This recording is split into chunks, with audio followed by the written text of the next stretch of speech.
什么玩意儿啊！既不知道疼痛，又不知道疲倦的，我是打不动了，他们还一次比一次更强。你该庆幸，苏家家主选择了停手，要不然咱们已经败了。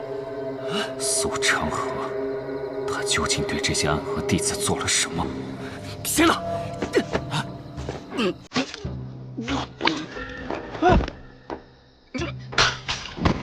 这闹鬼了吗？这是，小儿这是在跟鬼打架啊！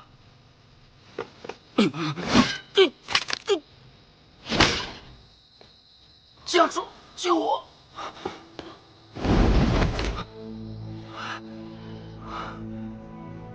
算一算时辰，小神医已经要完成他该完成的事情了。按叶押所说，这些不完美的药人杀手只能坚持1炷香的时间了。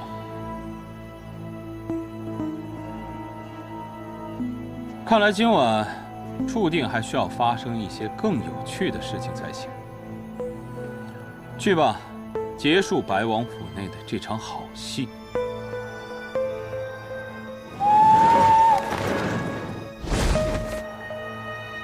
这人的身形怎么看着这么像无心？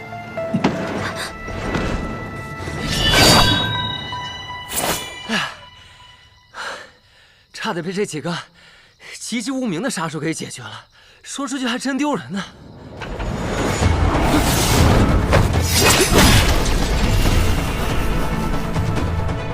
你是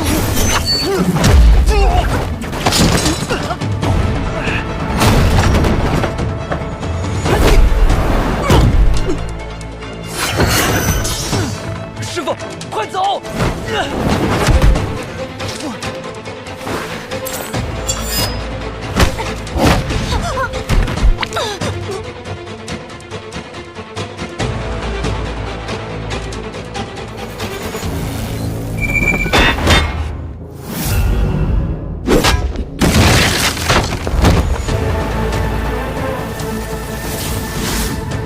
无心，你好好看看你的眼前，那是萧瑟，那是你的兄弟啊！没用的，他跟方才5个杀手一样，失去意识了。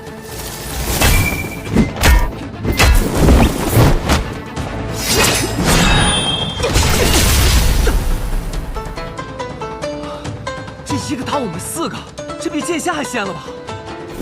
无心，无心，你怎么在这儿？你怎么变成这样了？你刚刚喊我什么？无心，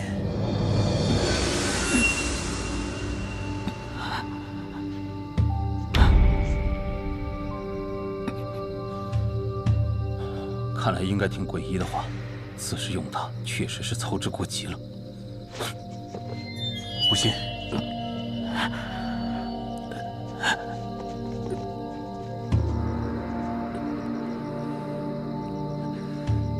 退下。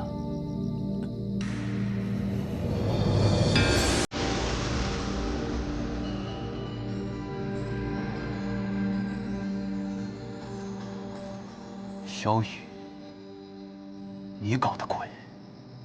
我没有必要回答你的问题。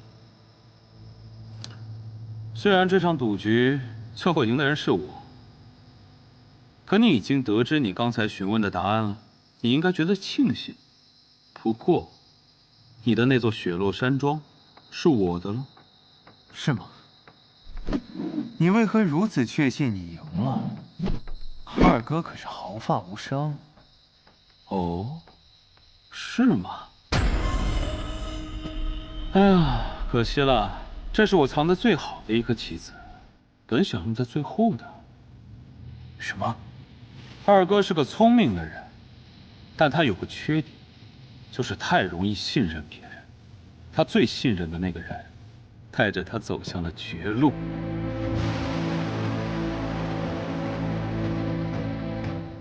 萧景霞，别动！萧景霞自小便心肠毒辣，所有的皇子都不喜欢她，唯有仁厚的二哥愿意跟她说话。这么多年来，大家都以为萧景霞因为萧宠而改变，可其实，这条毒蝎根本就是我藏在二哥身边的。萧楚河，你败了。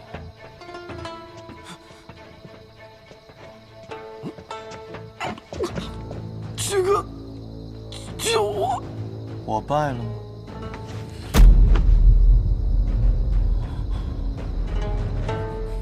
我们走。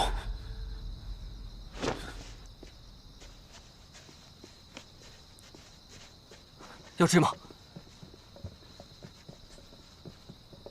大局为重吧，去看看二哥。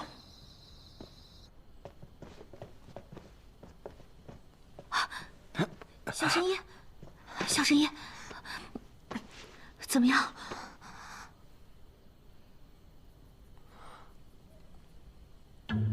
哎，那个是什么？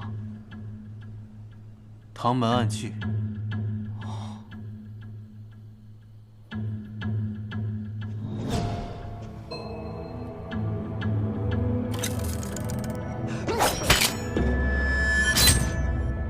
青缕衣。这就是大师兄离开雪月城的时候送给你的。此物名叫3寸之地，是唐门少有的防御暗器。有人熟睡之时，有敌方来袭，此物便自动展开，取敌人性命于片刻之间。当初他私自联系暗河之后，我就传信给虫儿，让他多加留意。可虫儿却说绝无可能。他对兄弟如此仁厚，却没想到身边养着一只毒蝎。原来这暗河就是他找的，那死在大师兄留下的暗器手里，也算是活该了。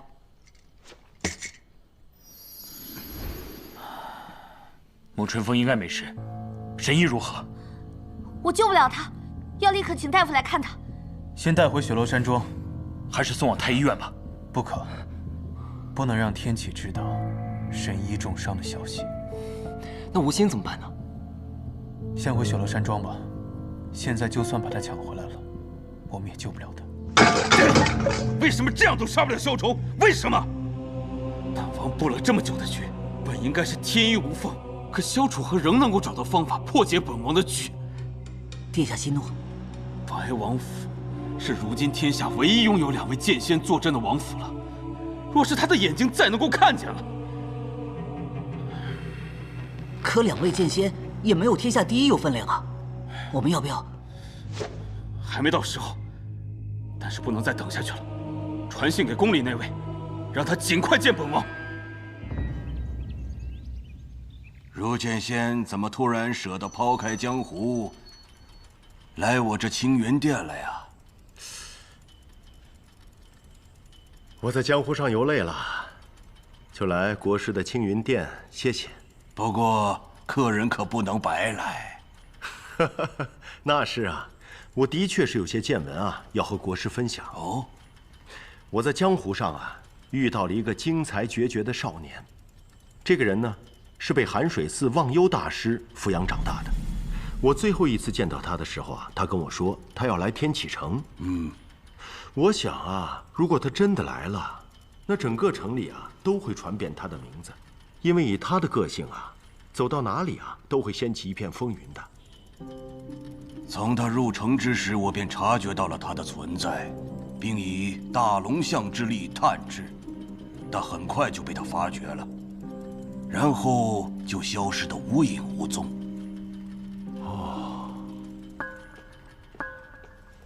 禀师尊，萧瑟公子求见。哦，他来了，还真是巧了。请。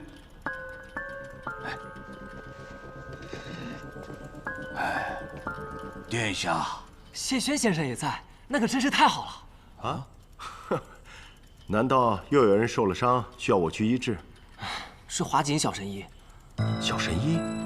小神医昨日被人重伤，至今还昏迷不醒。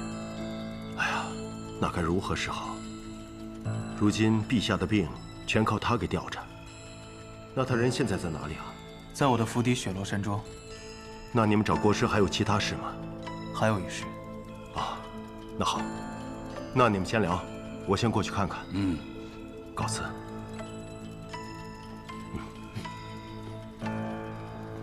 殿下，快请坐。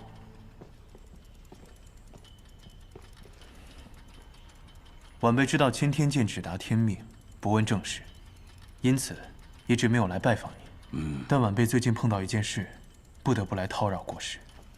请讲。我有一位朋友，公认的精才绝艳，但最近失了神智，功力也大增。就算我们几人联手，也对付不了他。殿下说的可是叫吴昕的少年？正是。他现在人在何处？就在赤王萧雨的身边。我们都觉得是赤王控制了他。控制了他？这样的事我之前只听我师父说过。我怀疑是西楚药人之术。可如此奇邪的术，就连白小棠也了解不深，故只能来钦天监求一答案。西楚灭国之后，应该只有药王谷一支还密留着炼制之法。这新百草绝不可能，卞姑娘早已去世，难道是月牙她还活着？果然是他。可月牙纵会药人之术，他并不一定就是炼制药人的人主啊。何为人主？所谓药人皆有人主，炼药人需以血为引，这一滴血必须是至亲之人的鲜血，又以亲生父母的最为完美。若没有引，只有药，炼制出的药人极易遭到反噬。难怪那些人最后都死了。但是吴昕给人的感觉和他们不一样，身上没有那股死气。但是这世上还有谁的血能够为他炼制药引呢？宣妃娘娘，宣妃就是吴昕的生母，若需要至亲之血做药引，那也只能是宣妃。药人之术的解法，同样需要弄到这一滴至亲之血。那想要救吴昕，只要找到宣妃就好了。是需要宣妃的至亲之血。一滴至亲之血就够了。弄到了至亲血，后面的事情交给小神医，就并非难事了。晚辈多谢前辈解惑。走。哎，樊松兄弟，飞轩小弟弟，你们怎么在天启啊？雷，飞轩，他是咱们师娘的弟弟，那我们应该怎么称呼他？按辈分，你应该叫他叔叔，我应该叫他叔公。哦，雷叔叔好。你叔什么叔啊？都把我叫老了都。哎呀，算了，能在天启城遇见故人，还真是开心。哎，对了，你们为什么来这钦天监啊？我叫他们来的。所以，我什么时候才能见到他？见到谁？暗河大家长，苏长河。他昨日现身了，现在是赤王萧雨的人。什么？况且以你的剑术，现在不是他的对手，我们得从长计议。哼，放心，师父传了我儒者剑，我日夜修行，早就今非昔比了。儒者剑？如今小师说跟随谢轩先生学习儒者剑。哦，原来如此啊！哎，先后2位剑仙教你剑术，你日后必成大器啊！不要以后，只争朝夕。好，待时机成熟之时，我自会告知你们。告辞。好。二哥真是这么说的？哼，可笑！我当初就告诉过你，白王一向谨慎，这局势未定，不会轻易出手。此子只可搁置，不要妄动。你是在责怪我吗？大贱！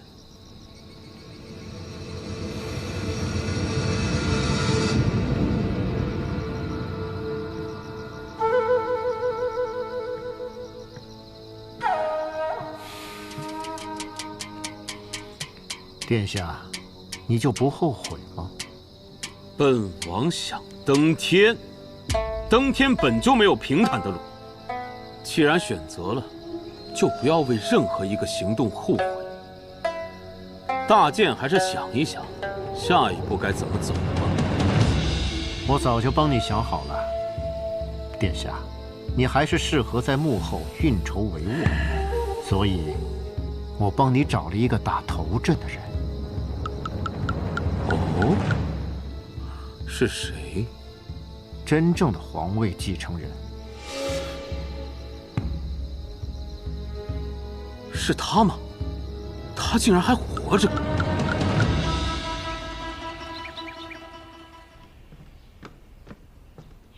大将军，有客来访。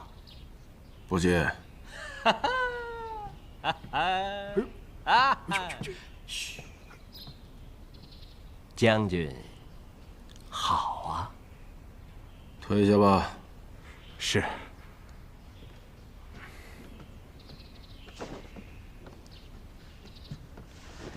大将军，冒犯了。你们这5个太监啊，我也就见你顺眼点儿。其他那几个，长得要么像书生，要么像世家公子。哼。那谨言呢？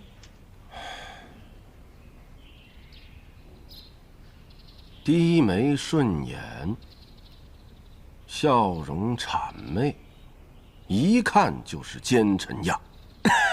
不过，看着就是做太监的料。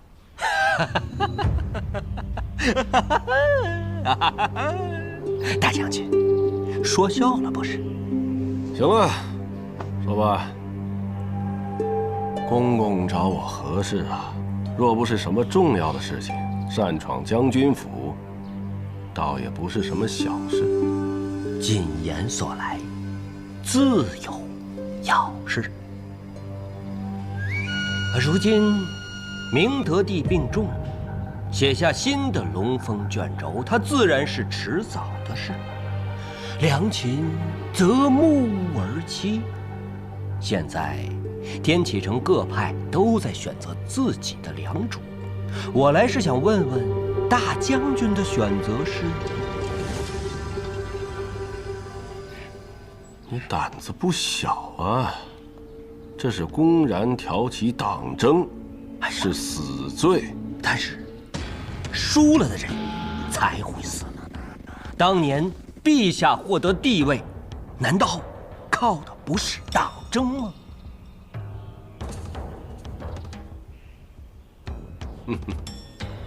哎，我的选择，我闺女已经替我选了。永安王萧楚河，整个天启城都知道我的选择，这一点连陛下都不会怀疑。将军的选择是在白王、赤王、永安王之间，若是这3位，将军确实别无选择。但是，我要是给将军另外一个选择呢？一个更好的选择。你到底想说什么？刚才那一句是发自肺腑之言。你手上有什么？如将军心。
你有几成把握？9成。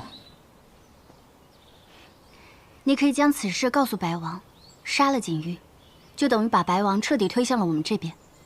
现在还不急，时机未到。等时机一到，这些债自然让他们来还。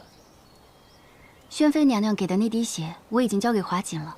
华锦说，她需要半个月的时间制炼成药，但是，赤王从来都不是一个可以给人喘息机会的人。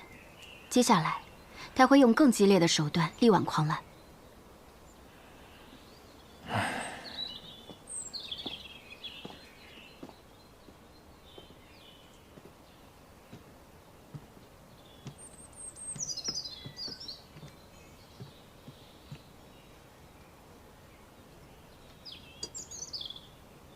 好了，我们不聊刚刚的事情了，我们聊点轻松的。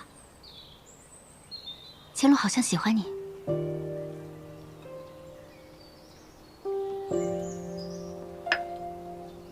雷无杰才是真的喜欢你吧？没想到你这样的人也会扯开话题。我只是觉得你说的不对。哪里不对？他不是好像喜欢我，他就是喜欢我。萧瑟，没想到你改了名字，还和以前一样不知廉耻。可是雷无杰好像觉得是你喜欢我，比以前还不知廉耻。若依，其实我知道，你也喜欢雷无杰。从你们在百花大会上跳舞，我就知道了。我觉得雷无杰身上有一个人最原始、最纯粹的品质。那些品质我们曾经都有，但因为种种原因，我们放下了。只有他还保留着。吴昕说过，他是天生玲珑心。那你呢？你喜欢千洛吗？这两者之间好像没有什么关系。如今在这天启城满城风雨的情况下，我们还有心情在这谈笑风月，传出去也不怕被人笑死。你又扯开话题。我若真是喜欢风月之人，4年前不就纳妃了？腰细娇小，肤白貌美，还有点小任性，也算是个极品了。听你这语气，还真像是醉梦楼里看花魁的登徒子。那你喜欢千洛吗？喜欢啊。我还有事，先走一步。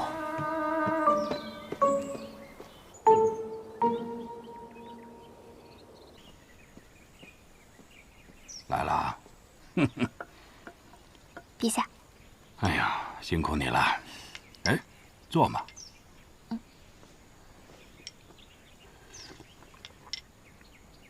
小神医，我听说前些日子你染上了寒疾，现在怎么样？好些了吗？自然，区区寒疾怎么能难倒神医？你是小神医，怎么会染上寒疾呢？陛下，我晚些时候再来给你施针。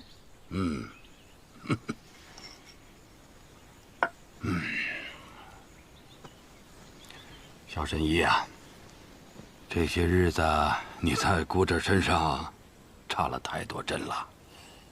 姑得的病有这么难医吗？陛下，你知道我们医者口中常说的一句话吗？什么话？心病不除，百病难医。陛下，你有心病，这个华锦医不好。心病不除，百病难医。你的话，我明白了。明白了也没有用，还要治好。解铃还须系铃人。陛下，谁是你的解铃人呢？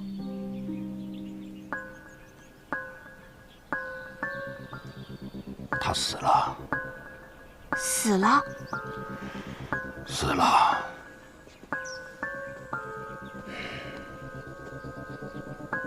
他是姑最好的兄弟。我们在很小的时候，母后就死去了。虽然我们是皇子，却没有得受过多少的宠爱，甚至就连有点权势的太监都敢欺负我们。太医，你再回去救救他好不好？殿下，不要走，不要走！弟弟在6岁的时候感染上了中风寒，医了好久也没医好，最后到了快死的时候。救救我弟弟好不好？殿下，不是微臣不救治，微臣也是无力回天，爱莫能助啊！你救救他吧！殿下，请回吧。他是在那一日死的吗？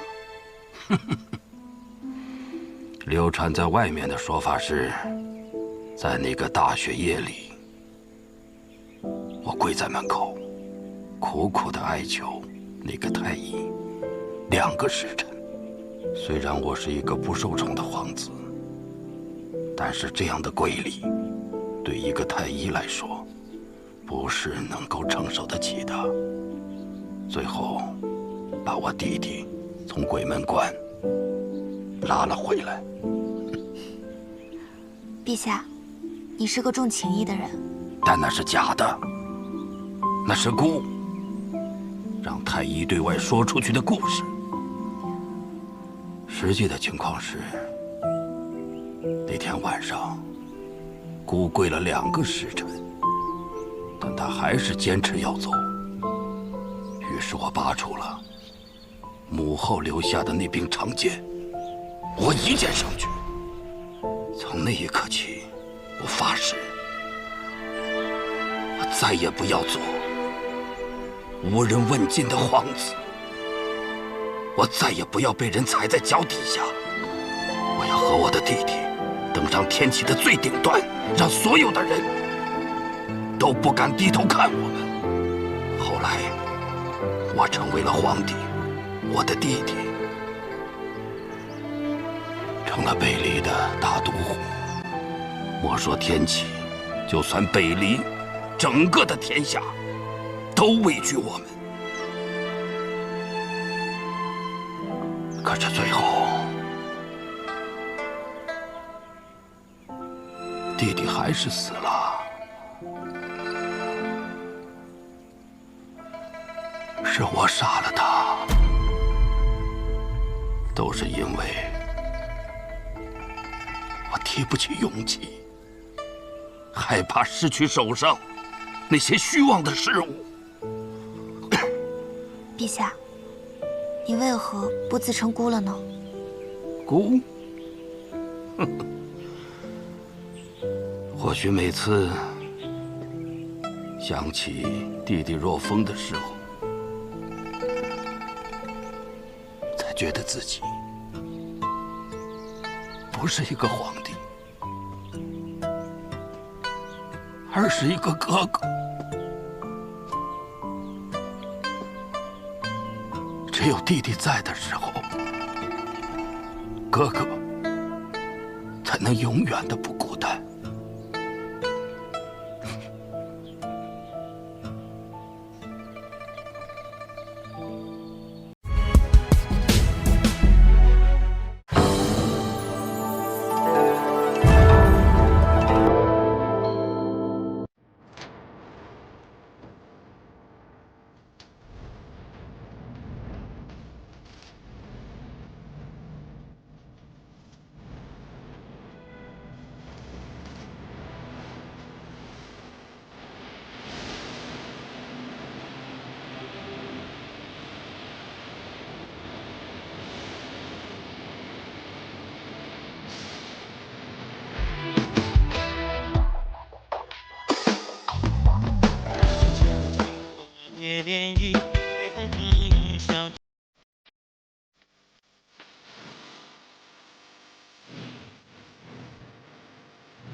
但如今，半个天启城的人都在盯着我们，我们的敌人比以前多了许多。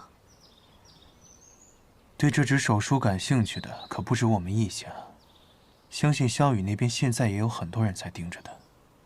我们的敌人，自然也就是他们的敌人。殿下，我们已经喝了1个时辰的茶了。锦仙公公是要赶客呀？锦仙不敢，只是觉得殿下有更重要的事，查案比较重要。若我想找的人就在此处呢？朝廷重犯藏匿宫中，殿下的玩笑也过于大胆了些吧？可往往最危险的地方，就是最安全的地方。殿下不信的话，可以搜搜看。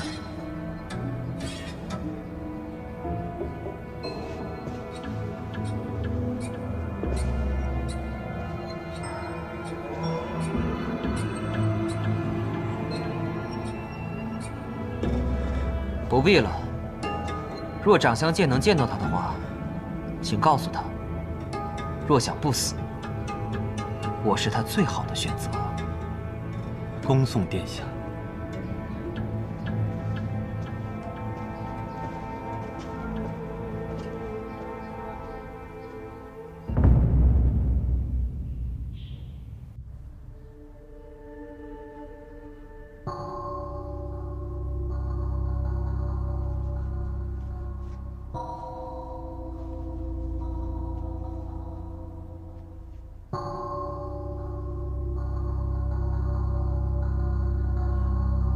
几位，就是传说中白小堂，掌管天下机密的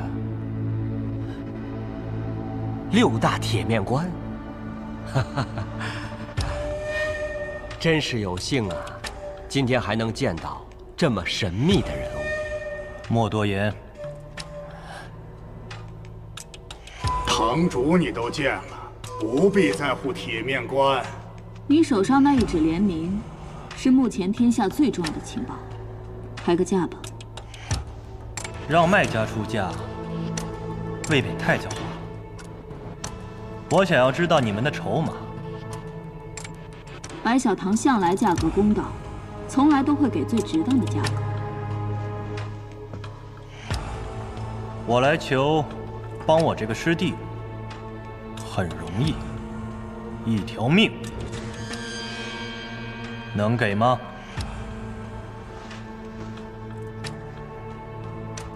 白王殿下已经得到了明德帝的手谕，亲率大理寺查办此案。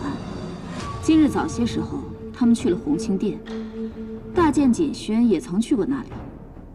天启城大小官员共37名，均已派出死士寻找锦言的下落。以目前的形势，若此刻想出城，白小堂倾巢而出，也只能有70%的把握保他不死。70%不够。白小堂能做到的只有70%。白小堂给到70%，那是否有一方能给到90%？我是不是能够选其他人？锦仙公公的意思是，要开我们白小堂3言堂会。是。你们再去找2个人，加上你们白小堂，大家把所有的筹码都放在桌面上，谈一谈。3言堂会，来人不问，去人不顾，我们同意。但除了那一纸手书以外的全部情报，谨言需无偿告诉我们。我如果不能，哼，路在那里，你现在就可以走出去。我们白小堂什么都不会做，但不过1炷香的时间，你将会是整个天启城的猎物。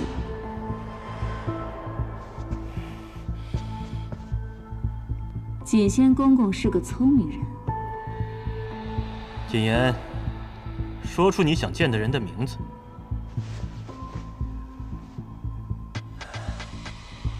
白王萧崇，还有赤王萧雨。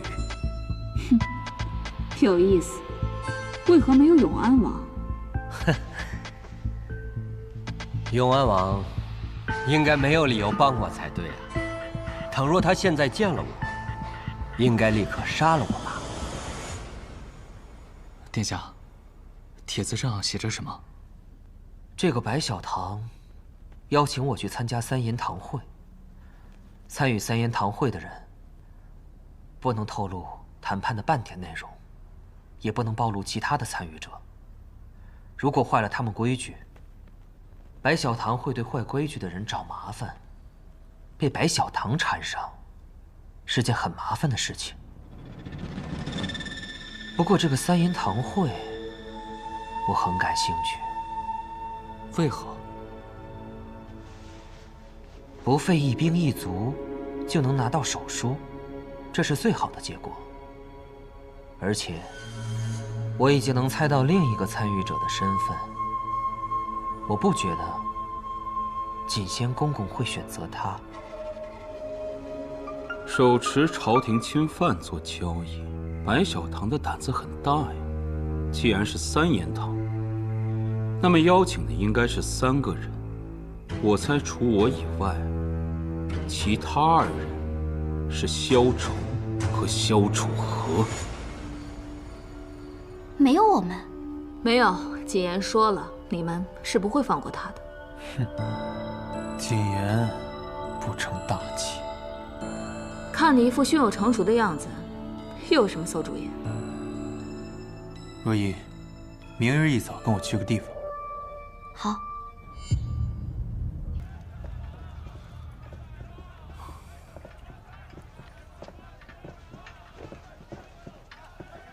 这些人真有意思，一有大事，都选择在这赌坊之中。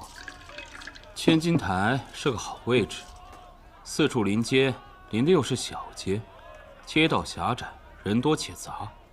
若是试图在周围调集人马进行围攻，势必会引起巨大的骚乱，没人会这样选择，所以白小棠会选择这里。一个朝廷钦犯在赌坊里待价而沽，外面还都是要抓他的人。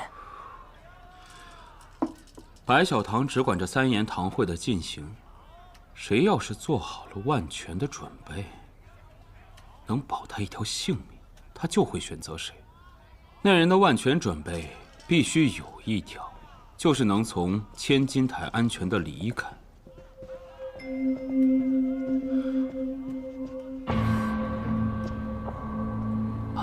二哥，你来了。我判断没错，你也会过来。看二哥神色如此淡定，想必是有信心抢赢我了。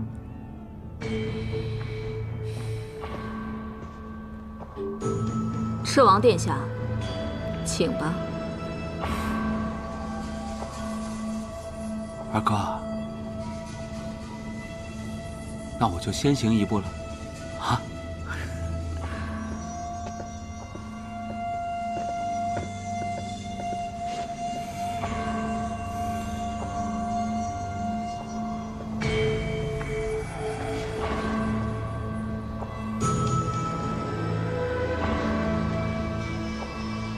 虽然我早就猜到此事是由锦仙公公在背后安排着，但我没有料到锦仙公公居然会亲自来此。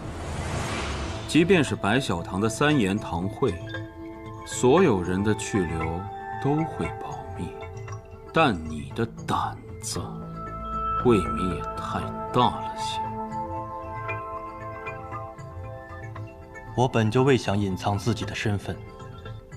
此事之后，若谨言得以平安，我自会向陛下请罪，辞去一切官职，去守那皇陵。就算陛下想取我性命，谨仙也不会有一句怨言。公公，可真是重情重义啊！不必说闲话了。我这个师弟想要一条活路，用他的一条命去换他手里的手书，殿下能否做到？只是想活下去吗？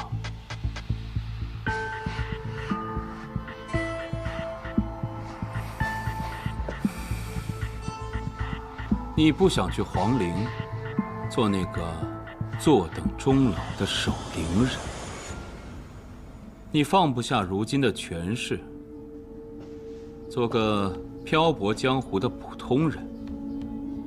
你依然可以一呼百应，那些权贵依然可以跪在你的脚下，阿谀奉承。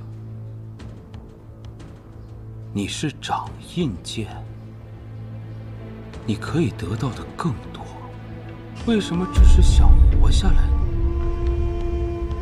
不够的，我可以给你，只要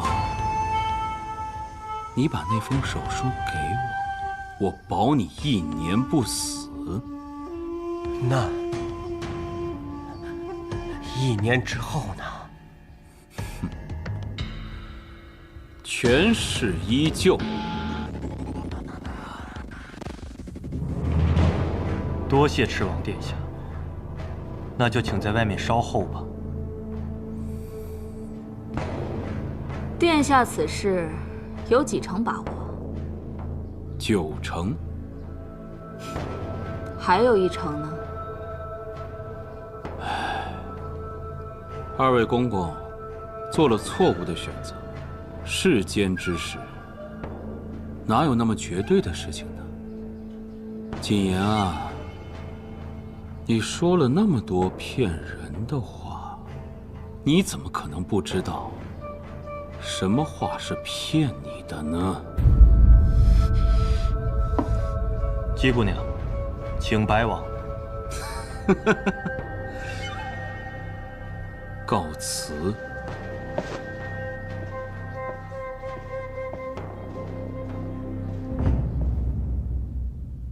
白王殿下，我的师弟犯了错误，其罪当斩。但是我有一些私心，想为他求一条活路。可以。还有什么想问的吗？谨仙想知道他活下去的方法。首先，他要先交出手书，然后会被废掉所有武功，投入天狱。我保证，他在狱中不会受到虐待，1日2餐，不必干活。不过，他也不能离开牢房。他不会有狱友，守卫也不会同他说话。日子虽然有些枯燥，但是也会有些盼头。若是碰上新帝大婚或是天灾，会有大赦天下的。他是谋逆犯，虽然不在大赦的范围，但他头罪有功，而且主动上交手书，助我查案。我会说服父皇的。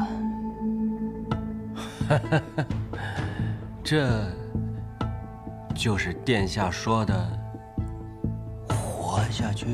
天狱里的犯人，只要判书上写着活下去，都会好好的活着。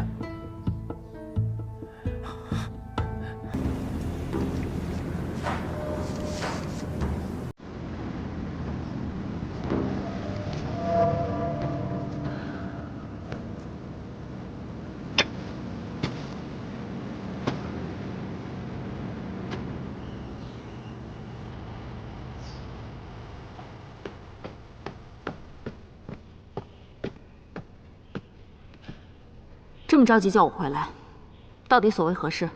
我们收到老堂主的来信。阿爹，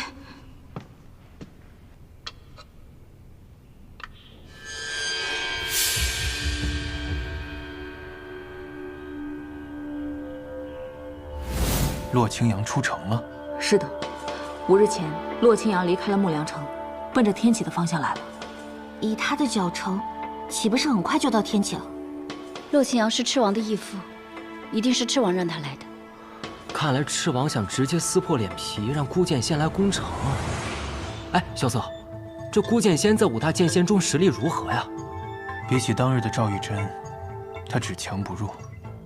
不过洛清扬这个人生性孤傲，不会轻易听从赤王驱使，一定是赤王叫他来带走什么人，他定会全力出战，这才是最麻烦的。他要带走谁？宣妃娘娘。江湖上倒是有些传闻，说洛清扬对师妹易文君情根深重，可惜落花有意，流水无情。宣妃2次改嫁都没有选择他。孤剑仙的境界已经到了半步神游，我们根本就不是他的对手。要不我们写信给阿爹？三城主离不开雪月城，无双城又紧盯着雪月城的一举一动。如今2大城主都不在，再走一个，仇视雪月城的势力就会动。看来还是得靠我们自己啊。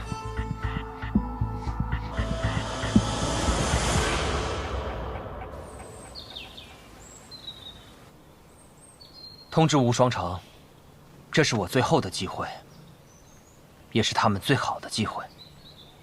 是。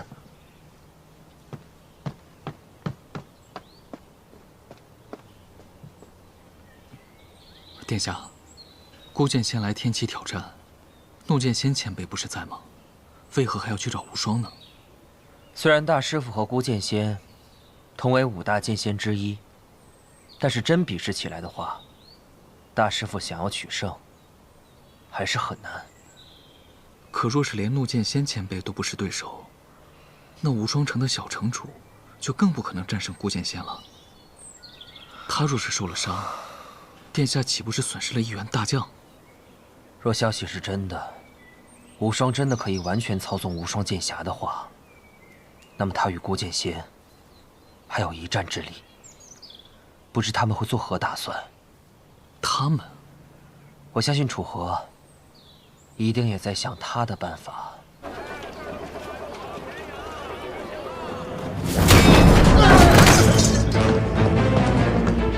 何人敢来雪月城捣乱？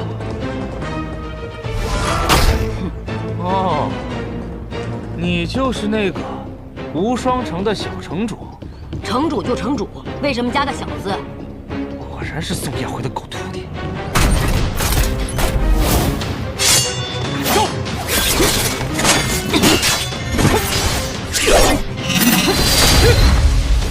既然剑术精妙，竟敢在师傅之下。这便是传说中的御剑之术。我方才悟出6国之术，还不熟练，怕也不是他的对手。住手！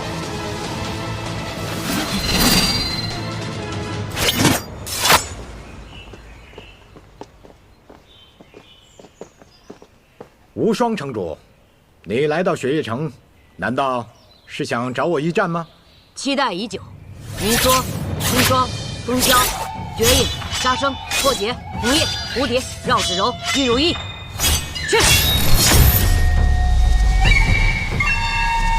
这10柄飞剑，恐怕还不够看。那再加上这2顶呢？好，忙！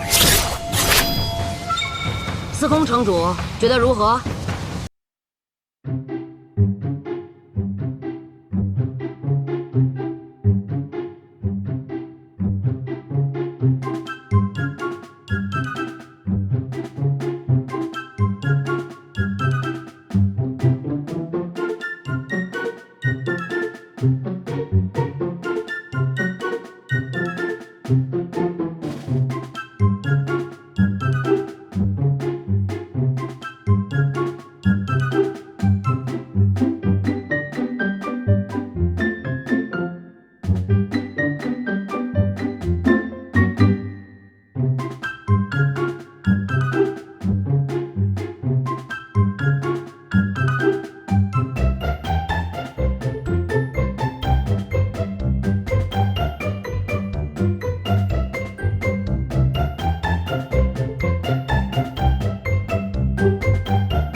天天在我面前晃来晃去。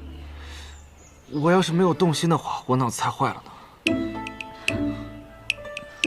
我是你师傅，所以嘛，近水楼台先得月，肥水不流外人田。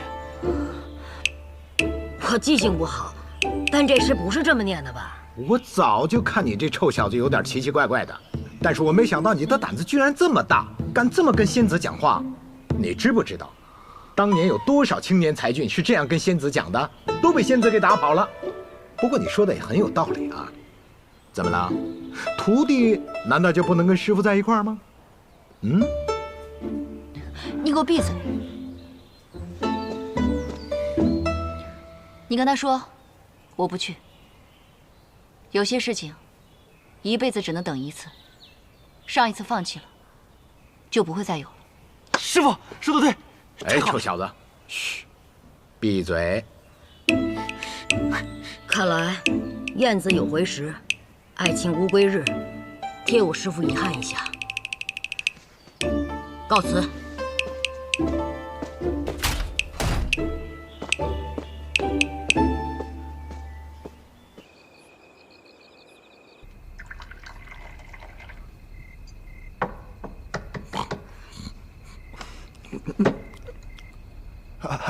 客官，店里还有吃的吗？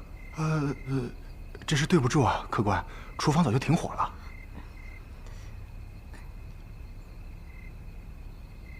我跟那位姐姐那里还有些吃食。客官，3思3。这位姐姐，我一路奔波，有些饿了，能否分我些吃食？你可知，即便是和我关系最亲密的同门，也不敢和我坐在一起吃饭。为何？因为我擅长下毒，你所喝下的每一杯酒，都有可能是穿肠毒药。无妨，伙计。哎，客官来了。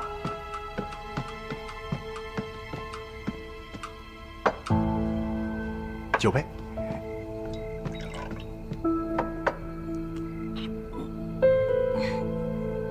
有点意思。今夜的月色这么好，姐姐一人坐在这里饮酒，是在讲什么伤心事吧？有意思啊，无双城小城主。你认得我？我认得你这剑侠。你可知我是谁吗？我记性不好，师兄可能跟我说过，但我不记得了。我是暗河穆家家主穆雨墨。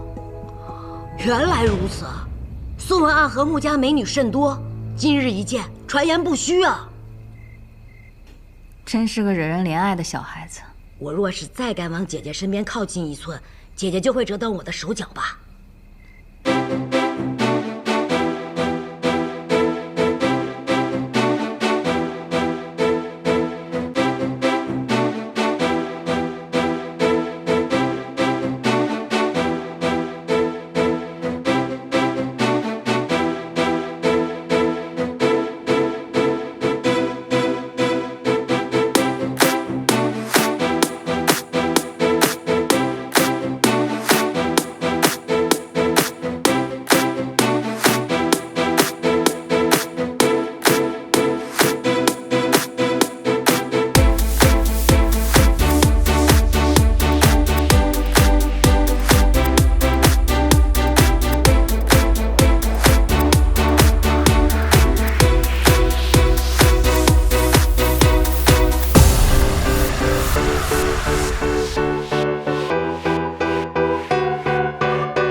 倒是没有人去助阵。谁说没有的？唐门便可去助阵。唐门？我们和雷家堡暂时没有缓和的可能性，但与雪月城的结盟不可轻易放弃。而且，我看好那个叫萧瑟的孩子。今晚约好，启程吧。啊，你怎么来了？不是说在房间里好好疗伤吗？是啊，我还说把早饭给你送过去呢。受点轻伤有什么大不了的？吃吧。你怎么也来了？因为他来了。哼，长得是不错，可惜脑子不好。夜探雪落山庄，居然还穿一身白衣来。朱雀，你们暗河自己喜欢取代号，也喜欢叫别人的代号？白虎。白虎，这名字听起来也不……等等，你是白虎？你们两个在干什么呀？千洛，住手！你为什么不叫他先住手？那积雪，你住手！你是在命令我吗？你们两个幼稚不幼稚？不是像雷无杰那样的傻小子，就是像这样冲动的姑娘。萧楚河，你身边就没有一个正常一点的守护吗？放着好好的大门不计，偏要鬼鬼祟祟的，这么怪事。从大门进来，你知道现在天启城有多少双眼睛盯着这扇门吗？误会解除就好。想必这就是姬若风堂主的爱女了吧？总算是有个聪明的。既然来客人了，那我们就先走啦。其形也，翩若惊鸿，宛若游龙，荣耀秋菊，华茂春松，仿佛兮若青云之蔽月，飘飘兮若流风之回雪。你嘀咕什么呢？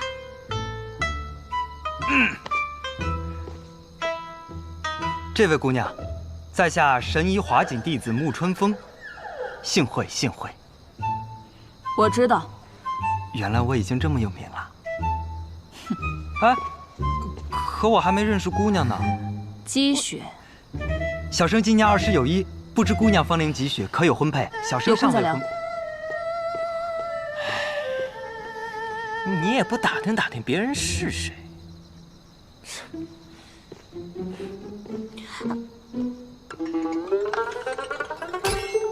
千洛，他们俩很熟吗？我怎么觉得他跟萧瑟说话的时候很有亲近感？他们自小就认识。积雪的父亲是萧瑟的师傅，是这个世界上同萧瑟最亲近的人，甚至胜过他和皇帝陛下，所以自然有些不一样。不过他对你才是真的不一样。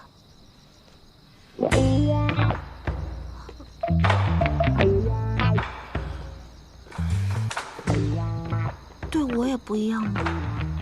春风，我们该走了。师傅，咱们再待会儿吧。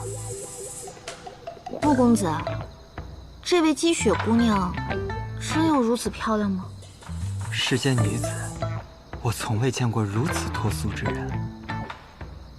众美嫣然通一顾，人间颜色如尘土。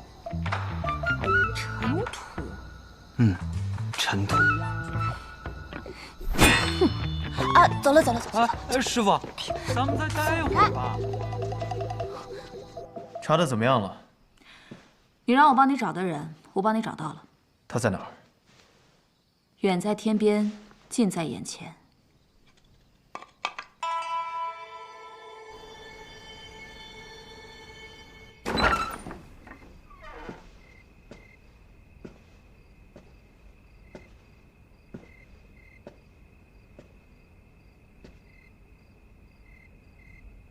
好久不见啊，萧老板。你早就知道我会来。白小堂满城的找我，我看他们实在太累了，便生了慈悲之心，跪下楼买了个菜团子。这间客栈离我的雪落山庄有一条长街的距离，你既然知道我派人找你，你怎么不早点过来？我也想尝一尝肖老板15道前菜的御宴，也想看看你是如何在千金台上威风凛凛的威震四方。只可惜，我闭关之前你尚未进城，我出关之时，你早已离开了。闭关？你受伤了？是啊，差点被打成废人了。何人所伤？大剑锦轩。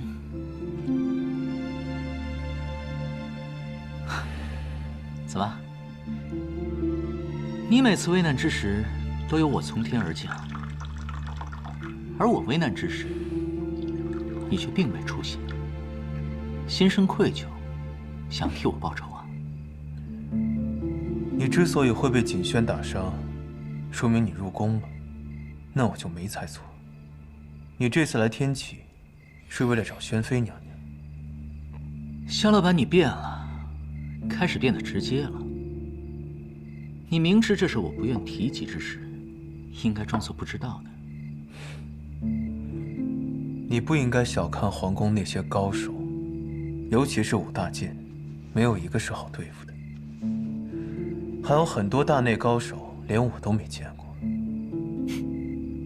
知道了，下次我会小心的。你还有下次？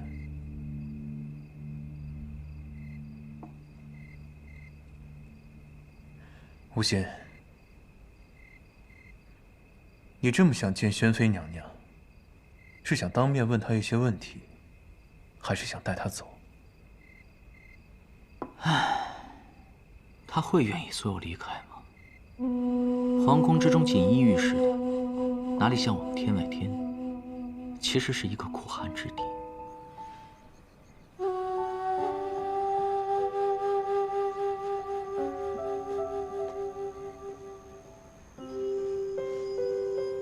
娘娘，不早了，该休息了。娘娘，他今天说那些话，为什么突然提起事儿？难道他有事儿的消息了？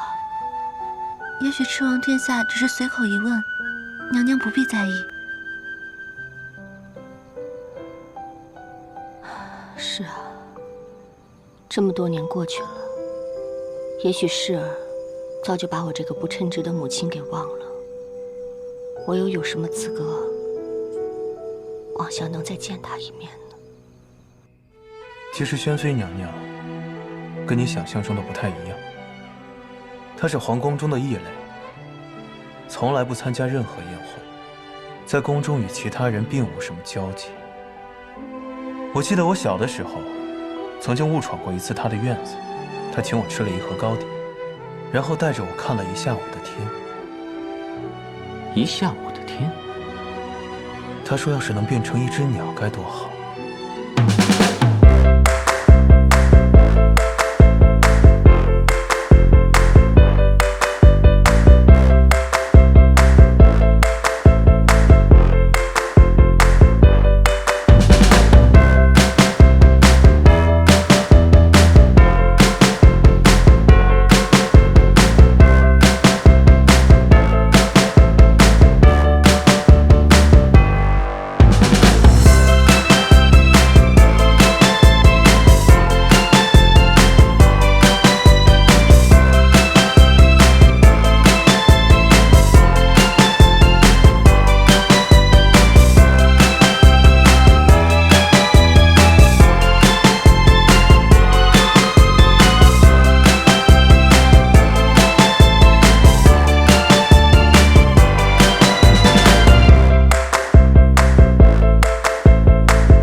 帮你。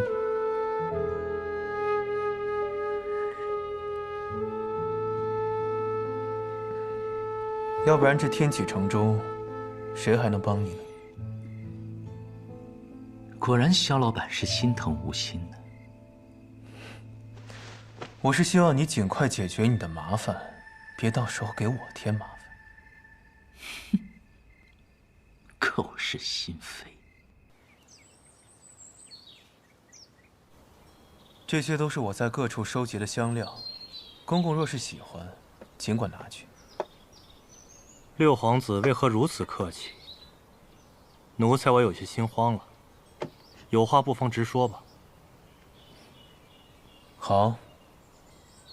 敢问公公，在如今的天启城中，站哪一边？一定要站边吗？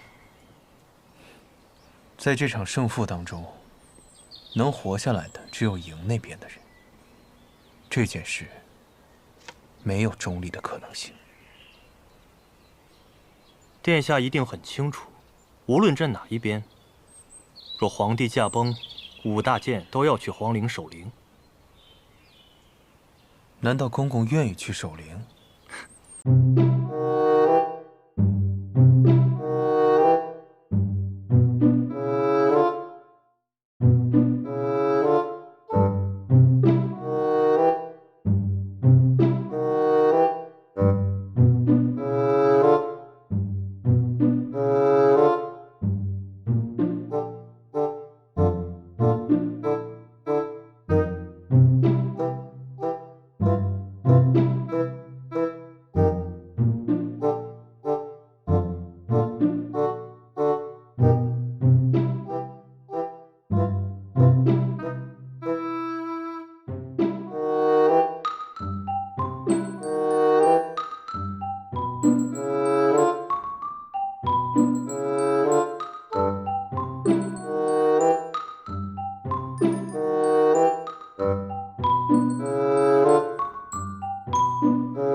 我是谁？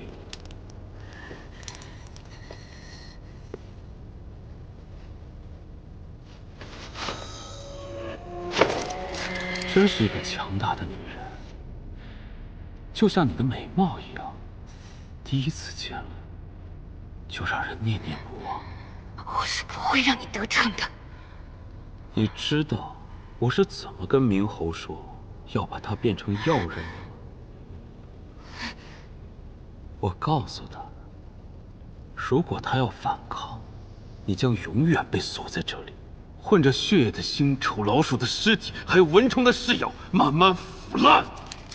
卑鄙！不，你误会我了，我这是在帮他。明侯是不会听你的。你错了，他几乎毫不犹豫的就答应。不过，他的适应性不太好，只成功一半。不像你，你的底子比他好太多了。别急，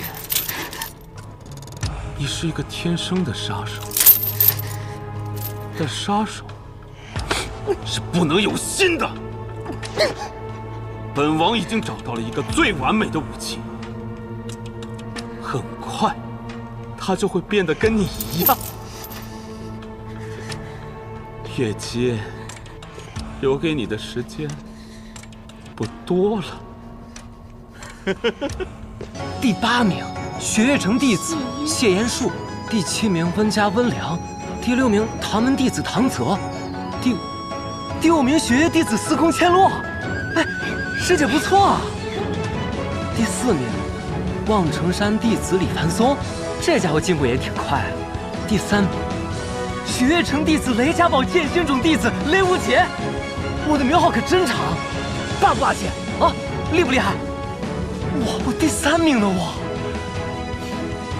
后悔把他排进良玉榜了吗？白小棠要不要考虑排一个白翅膀，让这家伙当个手脚？少年心性，当再生一名才是。我也是这么觉得。没有第2名，榜首雪月城弟子骆明轩，轩辕六伯术已经被他误导了。应该是这样吧。还有个并列第1，雪月城弟子，萧瑟是你。我说，只有一个良玉榜。我与你交过手，很遗憾，只是良玉榜。真无聊啊！好不容易重出江湖，结果被人压了一头。想必那位刚入了剑仙、前良玉榜的榜首，如今已能入冠绝榜了。排了几甲？你往下看便会知晓。既然百里城主已经退榜，那么同样闭关的莫衣仙人也会退榜。这冠绝榜上2甲皆退，谁又会取代他们的位置？冠绝榜第4甲，严战天、谭台破、雷轰、无双。雷轰师傅真厉害，又入了冠绝榜，又入了百兵榜。第3甲，谢轩、詹月君、雷云鹤。第2甲，唐连月、司空长风。父亲入2甲了。怎么，3城主都2甲了还不高兴？当时我们从海岛回来之后，他就经常闭关练功。他说，如今2城主伤重，大城主又不一定什么时候能回来。他区区一个3甲，撑不住雪月城的天下第1，需要进一步才行。只是，虽然入了2甲，但是原来2甲的那个人已经离开了2甲。江湖冠绝榜第1甲，孤剑仙洛清扬。这莫衣仙人将要闭关10年，他不会再入江湖。百里东君陪伴着他，也不会再归来。难道这天下能赢得过这凄凉剑仙之人，就真的没有了吗？至少如今并不存在。这5榜之上，我们依旧是最有优势的存在。只不过雷家堡祖训无法入天启，他们如今跟我们的关系又很微妙，这2大助力，我们很难用得好。还有一个很重要的问题，这6大剑仙中，雷剑仙受祖训不得入朝堂，如剑仙又是半避世之人，雪月剑仙身受重伤，虽然出现在名单里，但也是个意外。剩下3人，能入天启之战之人，都不是我们的人。是。至于冠绝榜，所有的名字加在一起，都不如一个手甲。孤剑仙洛清扬。你要从现在就开始准备了，因为这份5榜2日之后便会传遍天下。我明白。那剩下的事便只能与你一人说了。那我们先走了。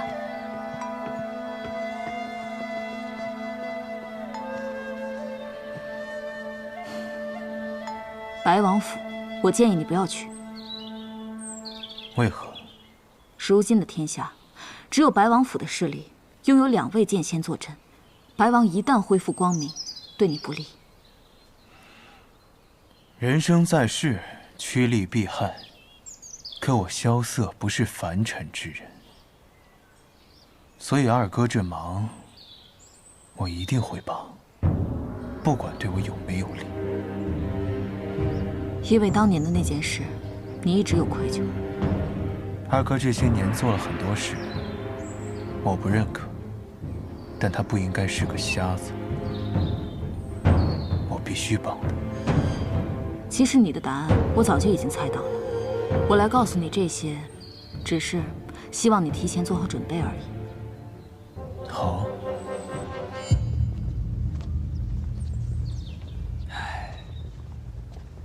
师傅，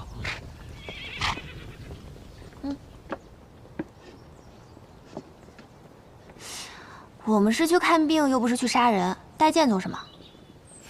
咱们是不去杀人，可也得防着别人杀咱们呀。天启城真是麻烦，真想早点结束这些事情，去蓬莱岛找神仙。师傅要是去蓬莱岛，可一定得带上我。只有我们青州穆家的雪松长船，才能到那儿。那你还是先把你的医术提升下吧，否则去了神仙也不会见你的。哦。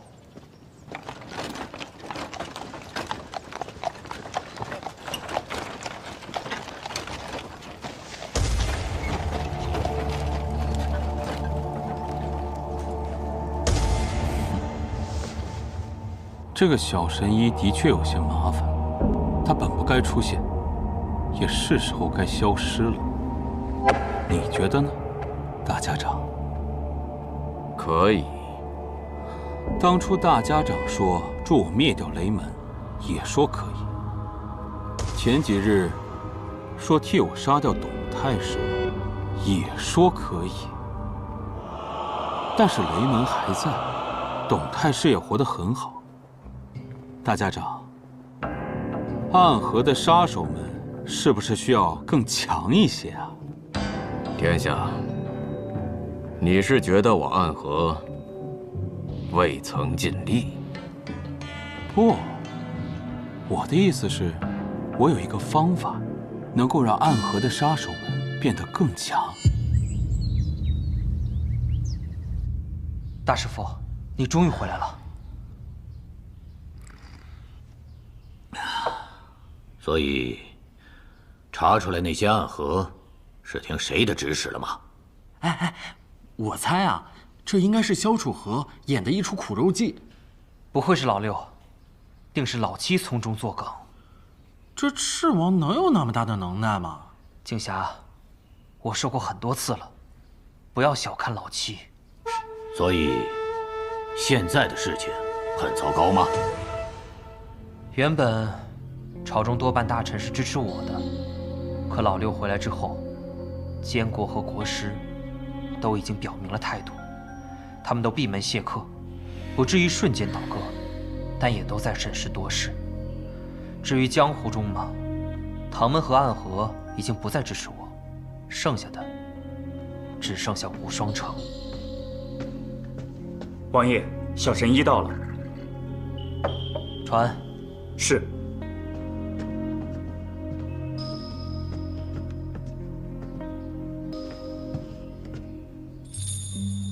洞千山，破军剑。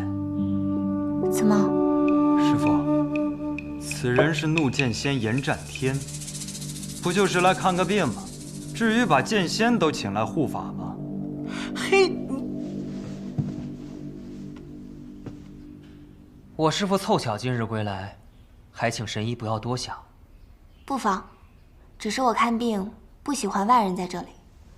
白王殿下可留一人相陪。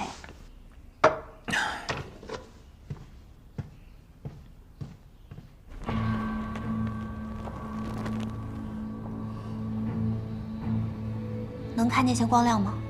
可以。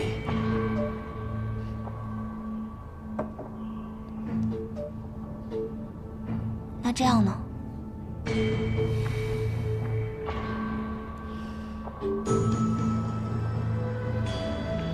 神医，如何？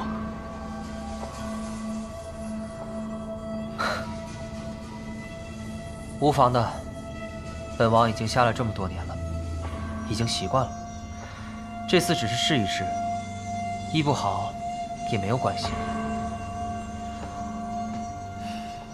和我预想的一样，眼脉正常，但眼球已经坏了。这些我知道。不过，确实能医。神医，神医只需要说能医或者不能医，其他什么的交给我们。再贵的药材我们也去学，多贵的诊费我们也会准备的。这次真的能医吗？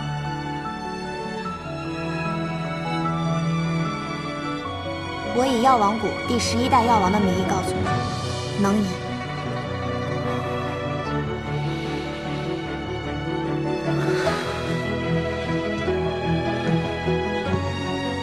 萧愁，多谢神医。殿下客气了，快起来吧。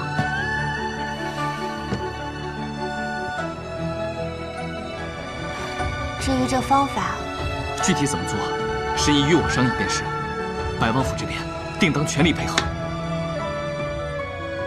好，确实需要些复杂的准备。我与这位先生仔细商讨一下，这边先不打扰殿下了。神医留步，本王还有一事想问。你说。神医前来，是因为六弟，就是你们称呼的萧瑟，让你来的吗？我确实问过他，他说没有问题。我明白了，他的这份恩情，我也记下了。但真正让我来此，却并不是因为他的这句话。那是为何？因为另外，也有人拜托了我。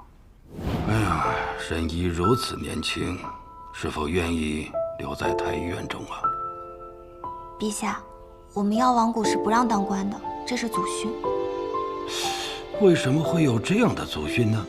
师祖老爷爷说过，我们药王谷要为天下行医，而不是为一人行医。可故是天子啊！医者可没有这样的说法。哎呀，也只有这般玲珑的心性，才会有这般奇妙的医术啊。不过在你离开天启之前，姑想拜托你，再帮姑看一个病人，好不好啊？父皇，接下来我要说的事可能有些复杂，我讲不太明白。徒弟，你来说吧。得嘞，师傅。我师傅的意思是，白王殿下，您不要老把我师傅给您看病这件事儿和一些个利益挂上钩。为何不能只看作是一段情谊呢？你的弟弟，你的父亲，都希望你重见光明。他们一个是你的弟弟，一个是你的父亲，和其他事情都没有关系。我明白了，多谢神医点名。是我徒弟说得好。我幼年目蒙之前，曾经吃过一块糕点，后来太医院诊断，就是因为糕点里的毒，正是害我目盲的原因。而这块糕点，是我从六弟手中捡过来的。这件事情在我心中一直挥之不去，直觉和理智告诉我，此事与他无关。可是我心中一直过不去这道坎。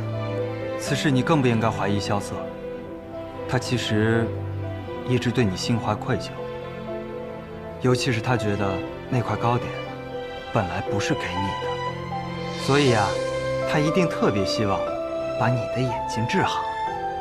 你的意思是？言尽于此。师傅，咱们走吧。好。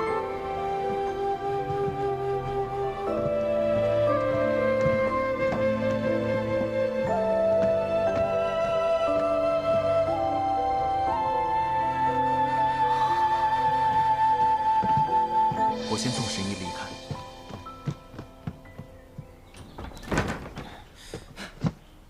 你想做什么？虫儿的眼睛，可否医治？可以。多谢。素闻怒剑仙严战天神鬼不敬，没想到竟然这么在乎一个皇子。我不管虫儿是皇子也好，王爷也罢，他只是我的徒弟。五大剑仙中唯一一个正邪难辨的剑仙，以怒为名，以怒养剑，动手不留余地，杀人不问是非，手握王霸之剑破军，还被列为江湖四大魔头之一，竟然也会说出如此温情的话。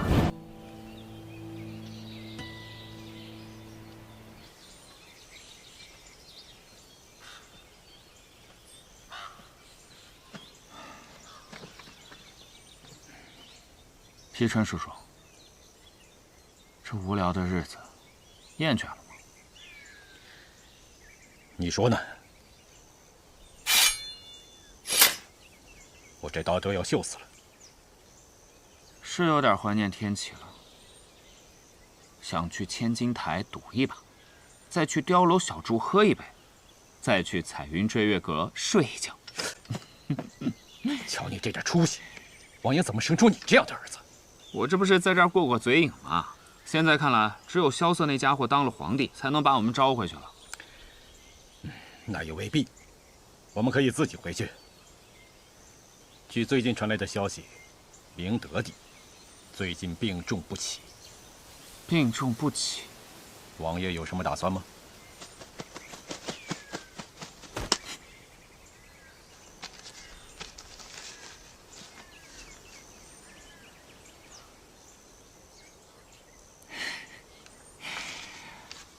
让我们回到天启的那把火终于来了，虽然不是萧瑟点燃的，但是命运有时候就是这般的离奇，突然间心生归意，便什么都来找我了。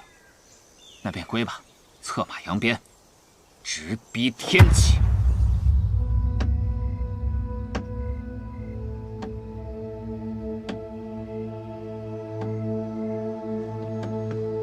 这么晚不睡，是在等什么好消息吗？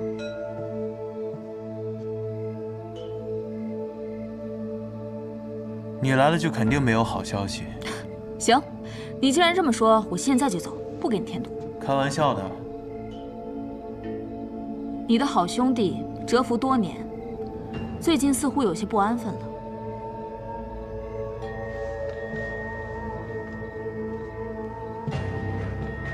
他们这是要回来了？是，但你似乎并不惊讶。我们的对手啊，以他们的做事风格，时机到了，也该走到这一步了。不过吸引他们的东西又是什么呢？不知道。白小堂只查到，在那之前，谨言去过一次将军府，随后将军府便派出了16名密探，悄悄出城了。那应该是龙峰卷轴。什么是龙峰卷轴？当年，八王之乱爆发，各大皇子纷纷闯进皇宫，一路杀到了平清殿。他们都在等，即将驾崩的先帝从里面送出来的龙峰卷轴上面写着他们的名字。可到最后，只有琅琊王和明德帝取得了最后的胜利。可当他们刚要踏入平清殿的时候，武大健捧着卷轴出来了。那卷轴上写的是明德帝。武大健捧旨而出，却始终不宣。最后，琅琊王上前一步接过卷轴，看了一眼之后，便当即撕毁。随后宣布，皇位传给三皇子萧若解，也就是现在的明德帝。那说明卷轴上写的，并不是萧瑟的父皇，不然为何要撕毁它？是啊，可是当年负责此事的武大健都选择了保持沉默，所以也就没有人再继续追究此事。可是龙峰卷轴向来有2封，一份由武大健保管，意为传圣意；另外一份则由钦天监保管，意为承天意。一封卷轴被撕毁之后，另外一封本该送到钦天监的卷轴，却无故消失了。那武大健为何要纵容他？只有一种可能，那卷轴上写着琅琊王叔的名字，他撕毁了写着自己名字的诏书，武大健根本没办法拦截。但是几年之后，琅琊王军功赫赫，民心所向，那封不知所踪的卷轴却又突然间出现了。即便琅琊王不想当皇帝，在朝中、在军中，甚至在民间，有越来越多的声音逼着他当皇帝。当年藏起那封卷轴的人，就准备要动手了，掀起兄弟反目，以此来达到自己的目的。新帝即位，旧帝的武大健要去守皇陵，可当时大建卓卿权势无双，所以他自然是不会甘心的。他从一开始便收起了龙峰卷轴，图谋着政变的那一天。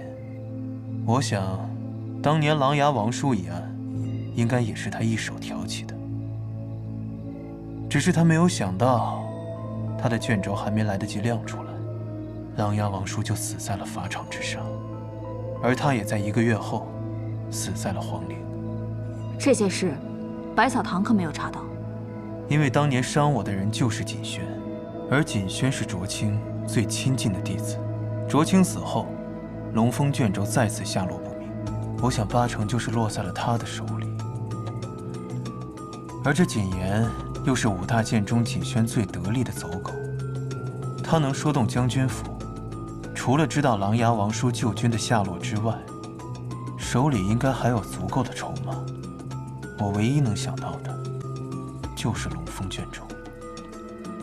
我没明白，叶将军不是若依姐姐的父亲吗？他不是一直站在我们这边的？叶笑英是琅琊王叔最忠实的手下，他等这一刻等了很久，只可惜我们的目标是一样的，但是选择上可能会大有不同。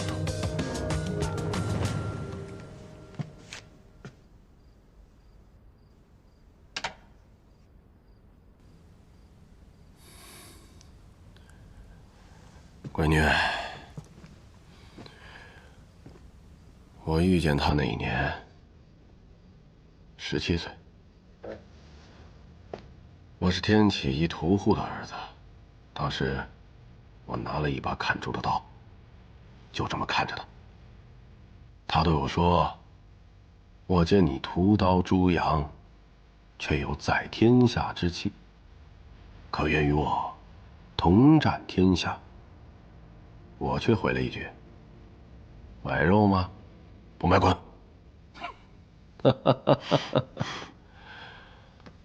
后来，我成了一名巡街校尉，再后来，我成了先锋营的副将。有一次，我们遭到了敌人的围攻，整个先锋营全军覆没，我也只留下了一口气，是他把我从尸体堆里给刨出来的。当时我就想，以后为了他，生死也情愿。这段故事，未曾听父亲提过。那都是很久之前的事了。再后来，我成了骠骑将军、上将军、大将军、先帝御赐金甲，封金甲将军之号。但是我依然愿意做一个追随在他马后的小卒。可是那天，他死了，不是死在战场上，是死在了法场上。那件事情的1个月前，琅琊王突然降罪于我，以我治军不严，夺取了我的兵符。我知道，明德帝不杀我，那是为了防止兵变。他把位置留给我，是为了安抚我。这么多年，我也的确假装被他安抚，所以天下人知道我叶笑英是为了琅琊王的死，对皇帝心生芥蒂，但是因为畏惧皇威，所以才不敢造次。这是所有人都想看到的结局。那我就做给他们看。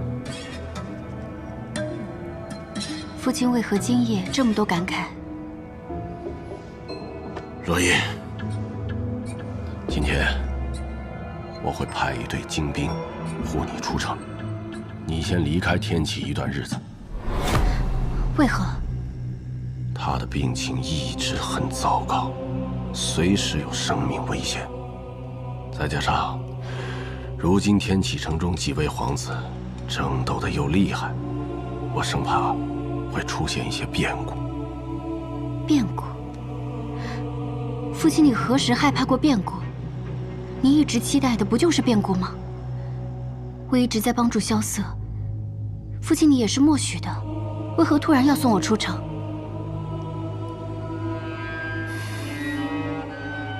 好，我且问你，萧楚河入天启，是为了当皇帝来的，还是为了查清当年那件案子来的？以我对他的了解，自然是为了查案。那便是了。萧楚河一直没明白一个道理，只有当上皇帝，才能查清此案。一臣一君，那是天方夜谭。所以说，在这次他和赤王的争斗之中，我不看好他。可父亲明明之前很看重他。我看重他是为了看着他，就像当年我看着琅琊王，有能力有魄力，但是没有足够的狠心。琅琊王什么结局？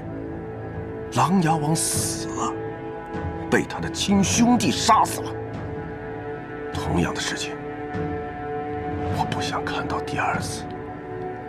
只是因为萧瑟从来不接受父亲的扶持吗？闺女，有一个道理你要明白，他毕竟是萧若锦的儿子。不管怎么样，琅琊王只是他的皇叔，他已经做得很好了，琅琊王也没看错他。但是你爹我不想再当了。我不同意父亲的看法。既然你认为一件事情是对的，那么坚持下去便是了。我知道你心中所想，你忍了很多年，忍的不过是你没有写下的那个字，而那件事本来就是错的。若依，若依，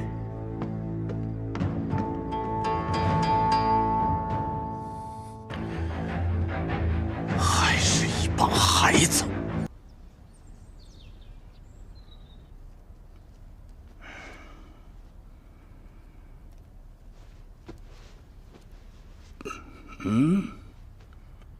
华神医今日没来吗？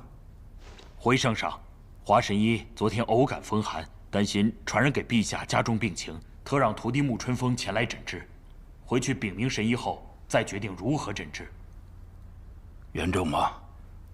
回陛下，昨日原本挺严重的，但今日有位先生来看过了，说是无大碍，不出几日就能入宫了。那就好。啊，虫儿的眼睛呢？已经治好了，只需再休养几日，白王殿下就能重见光明了。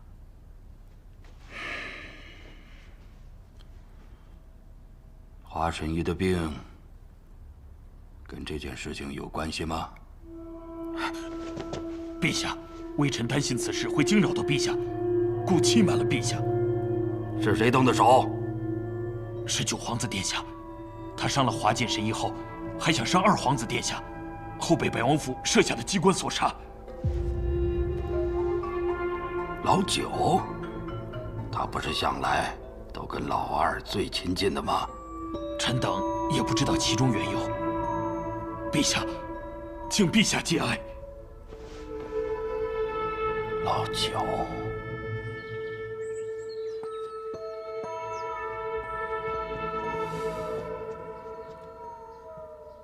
殿下，怎么样？你应该是先告诉我的。若真是告诉了殿下，殿下一定会拒绝的。藏明陪伴了殿下这么多年，难道还不了解殿下的心思吗？可是，就算是我父母了，失去了你，身边又少了一个值得信赖的人。如今殿下重获光明，如同重获双翼，马上就能一飞冲天。少我一个无用的侍卫，又如何呢？所以，那天究竟发生了什么？当日，我被景太公的宣令缠住，无法出宫。此事不用多想，定是那赤王所为。后来暗河杀手潜入白王府，多亏永安王派人及时赶到，才让他们没有一事得逞。是九皇子背叛了你，还伤了华锦神医。好在你的眼睛现在已经治好了，那些最后想杀你的人，也被永安王他们击退。老九，怎么会是老九呢？二师傅，老九人呢？被永安王他们提前布下的机关所杀，已经死了。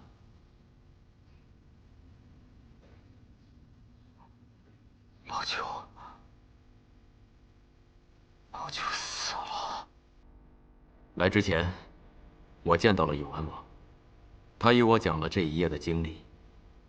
我很好奇，永安王为何如此暴力？他视我为兄弟，虽然我们有夺嫡之争，但是他坦然视之。皇位是皇位，兄弟是兄弟，在这一方面，我们所有皇子都不如他。尸体已经送往大理寺了，此事陛下说让蓝月侯详查。二师傅，跟蓝月侯说，萧景夏误触机关，不幸殒命。殿下，不必多言。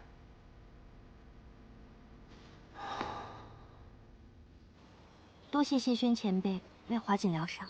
哎，不客气。他在受伤之前，起了一排银针，刺入了自己的身体。这是药王谷不传的秘籍，七针所混。谢轩前辈，华神医怎么样了？啊，已无大碍。前辈几次救我于危难之中，萧瑟大人感激不尽。啊，举手之劳罢了。前辈客气了。若是没有前辈赠我的无名书，我们几人早就死在暗河的手里了。这寻常人看书啊，是看不出门道的。你能看懂，那是因为你有能力。哎，我上次送你那本书，你看的怎么样了？前辈，你送我的那本《晚来雪》，在街边3文钱就能买到。那可不一样啊！我送你的那一版是未删减版，仅此一本啊！我在里面加了很多情节，很好看的。那前辈，既然是仅此一本，您怎么会有呢？那《晚来雪》的作者是谁啊？江南才女谢飞轩。那我叫什么？您叫谢轩。那传说中容颜绝世的江南才女就是你？是我。有点恶心。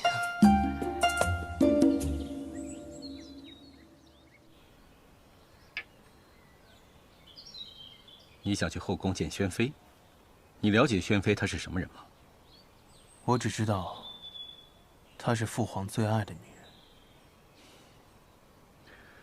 你父皇一生只爱过2个女人，一个是你母亲，只可惜她在生下你之后不久就病逝了；另一个就是宣妃。但宣妃不仅仅是绝色美人那么简单，这世上除了你父皇之外，还有2个绝顶之人愿意为她赴死，一个是昔日的天外天宗主叶鼎之，另一个就是如今冠绝榜榜首的洛清扬。这宣妃独处深宫多年，好不容易见了吴昕一面，你难道要告诉他，吴昕现在变成了药人吗？但是我需要他的血。吴昕是他的孩子，也是我的朋友。我就知道，你决定的事，谁说也没用。皇叔了解我。我查过了，是赤王给的药，他同意了。可真的是药人之术吗？这不是已经绝迹很多年了吗？要人之术，当年我们都亲眼见过。我在白王府看到的情景，与当年一模一样。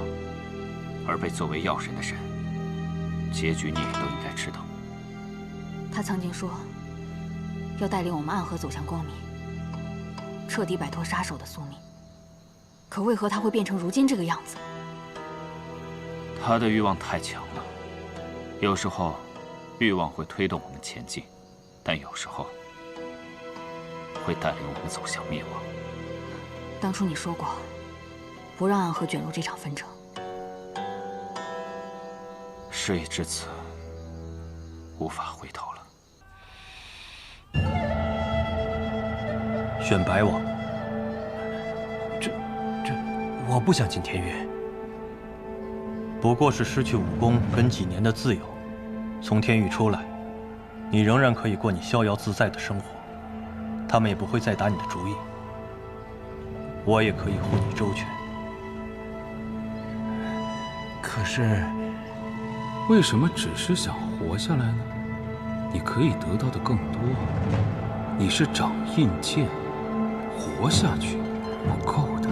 没有什么可是，绝对不能选赤王萧雨。你之所以走到今天这一步，都是因为你贪心过重，执念太深，绝对不可以重蹈覆辙。哎呀，我知道，可是，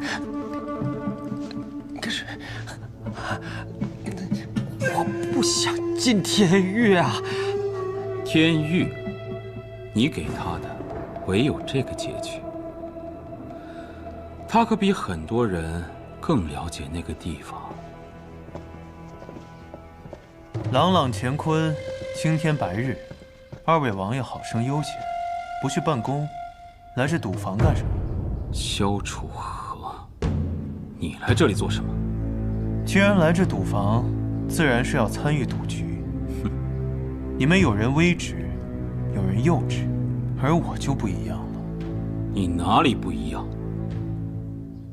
我要掀翻这赌桌。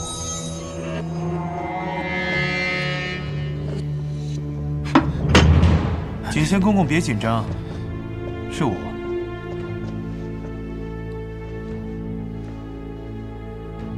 我记得我们的名单里，并没有永安王殿下。可你们的名单里有白小棠，而我们白小棠便可以由永安王殿下来代表。说的不错。你一个朝廷钦犯，在这里大会王爷和代大理寺卿，你胆子够大。不过我倒是可以理解，你现在破罐子破摔，千军万马独木桥，此时心中唯有一个念想，那就是活下去，对吗？殿下有何高见呢？不用去天狱，不必再被大理寺追杀，开开心心的活下去。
请诸位暂时离开千金台，1日之内，不得再靠近这里。萧楚河，哎，别这么大声喊我名字。哼。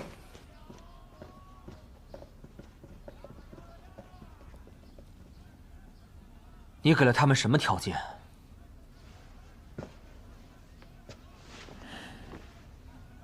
我如果说，我给了他免罪的手谕，你信吗？不得不承认，你永远比我多想一步，这点我不如你。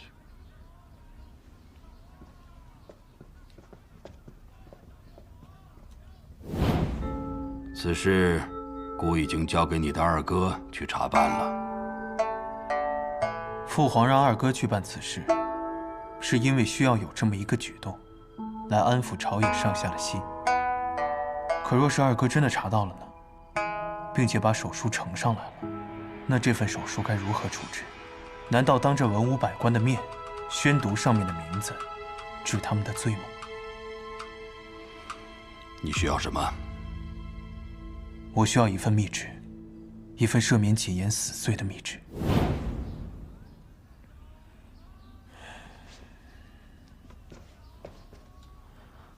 萧瑟，你说皇帝为什么不直接把免罪手谕给白王呢？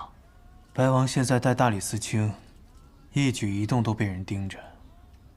倘若父皇直接给他，那就相当于是暴露了自己的私心，而帝王者的私心，绝不能被人知道。我明白了，皇帝为了平悠悠之口，必须安排一个人光明正大的去查这件事儿，但他又想悄悄的先拿到那份联名书，所以你便去请了那道密旨。普天之下，也只有我一人敢揣测帝王之心，也只有我敢直面说。还真是老狐狸生了只小狐狸啊！那我们的目的达到了吗？还差一步，我相信那个人快要按捺不住出手了。这一次，我定要断萧玉一臂。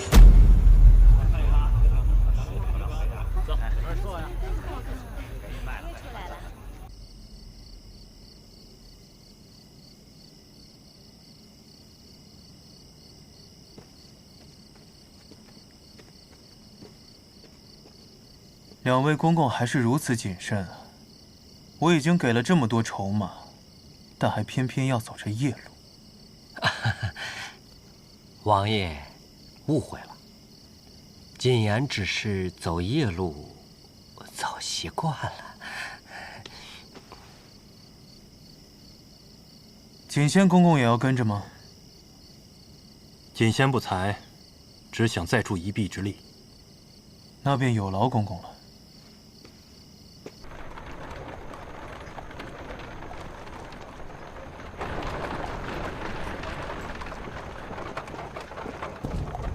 前面就是纵鱼街了。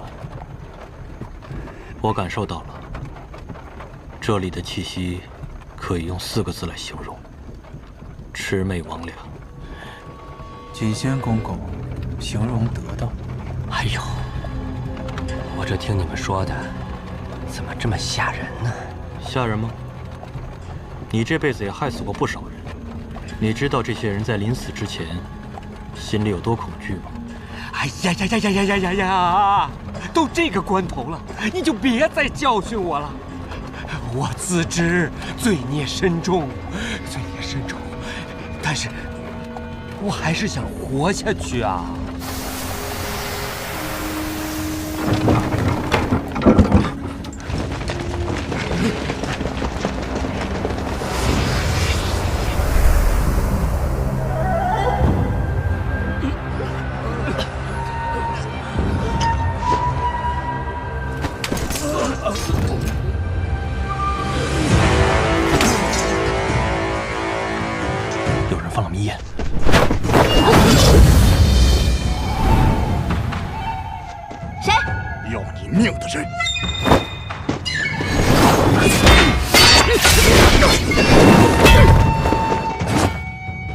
我认出来了，你就是太师董柱身边那个护卫。